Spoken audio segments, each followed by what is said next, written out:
제가 이번 학기 초 상담을 하면서 참 놀랐던 이야기가 있었는데요. 어떤 학부모님께서 저는 아이를 훈육하지 않아요. 왜? 또 다른 학부모님께서 저는 아이에게 특별한 제한을 둔 적은 없었어요. 라고 이야기 하시더라고요. 구독과 좋아요, 알림 설정 부탁드려요. 안녕하세요, 킨더부스입니다. 우리는 아이에게 늘 최선을 다하는데 전문가가 말하는 훈육법, 실제로는 잘 먹히지 않는 법이잖아요. 저랑 비슷한 시기에 아이를 낳은 친구에게 육아 관련 책을 추천해 줬었는데 책이랑 현실은 다르다고 이야기하더라고요. 저희가 그 학부 때 이론과 실제는 다르다고 그랬던 게 기억이 나더라고요. 자, 국장님들은 어떻게 생각하시나요? 육아서뿐만 아니라 다양한 매체를 통해서 얻어지는 정보들이 정말 많은데요. 키더부스를 비롯한 유튜브 채널부터 그리고 뭐 블로그, 인플루언서, 심지어는 SNS에서도 정말 요 쇼타임에 많은 육아 정보를 무수히 얻어낼 수 있는 컨텐츠들이 많더라고요. 그런데 문제는 정보가 너무 많다 보니 오히려 더 독이 되어 혼란을 줄 때가 있다는 겁니다.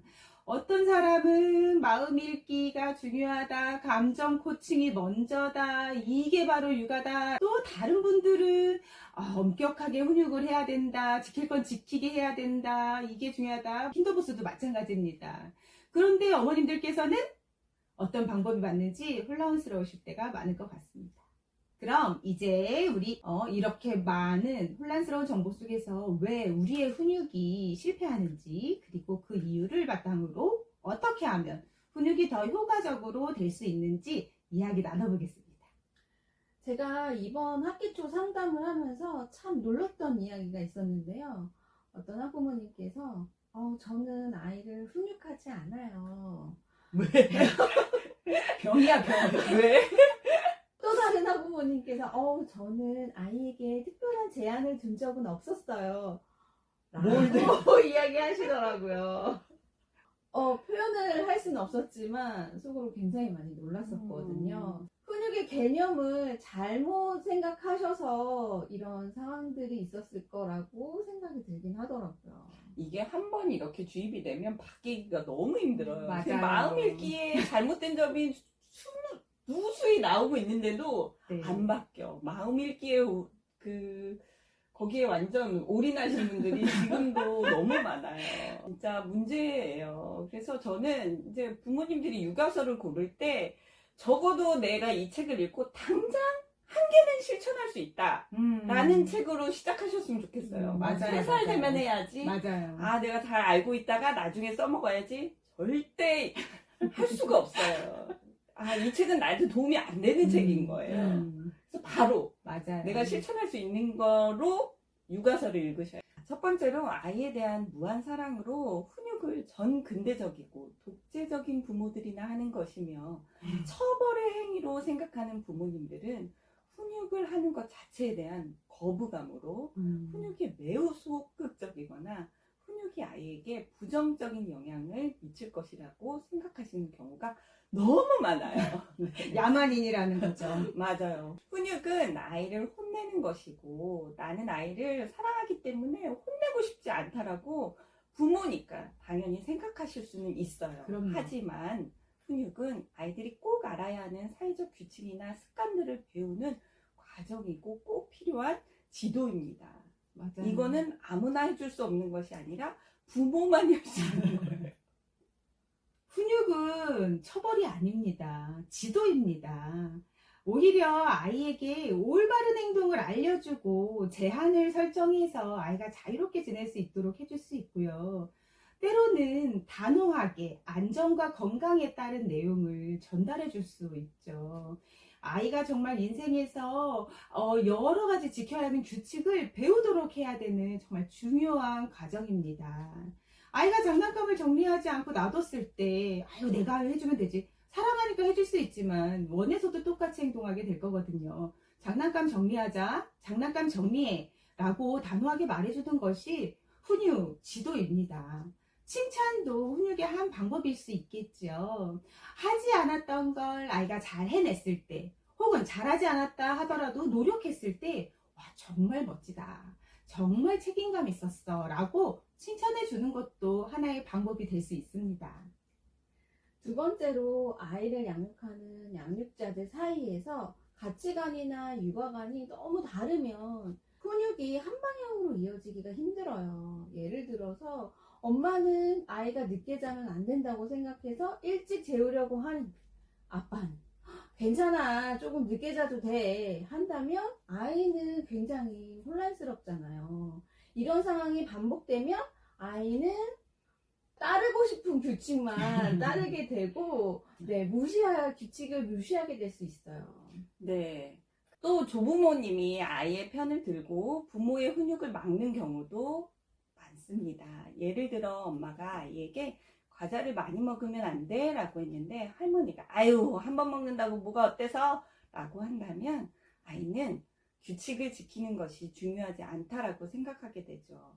이런 경우에는 양육자들 사이의 일관성이 정말 중요합니다.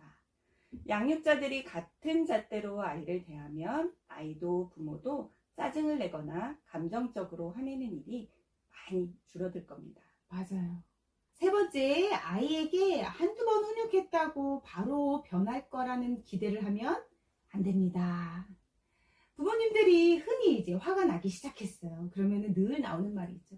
엄마가 너 이렇게 하지 말라고 몇 번이나 얘기했어. 도대체 언제까지 이야기를 하고 또 해야 되니? 하고 말씀하시면서 이제 혼내게 되죠. 혼내는 건 안 되고요. 어른들도 하나의 습관을 들이기가 정말 어려운데요. 아이들의 경우에는 눈 감고 내가 이거 100번 말해야 고쳐지겠구나. 아이랑 같이 100번 해야 습관이 생기겠구나 하고 마음을 내려놓은 상태에서 정말 무수한 반복을 해야 된다고 이미 마음을 깔고 그걸 전제로 아이랑 생활하셔야 합니다. 한두 번 말해서는 절대 고쳐지지 않습니다. 아이가 계속해서 식사 중에 장난감을 가지고 논다면 식사 시간에는 장난감을 가지고 놀지 않아 라고 수십 번, 수백 번 반복해서 말해주셔야 하고요. 김쌤은 어떻게 한다고요? 저는 장난감 뺏어요. 그럴 일도 없겠지만. 맞아요. 장난감을 강제성을 띄어서 뺐더라도 식사 시간에 장난감을 손이나 주변에서 없애고 식사에 집중하도록 해주시고, 그런 상황들이 지속이 될 때 아이는 식사 중에 장난감을 가지고 있으면 안 되는구나 라고 깨닫게 됩니다.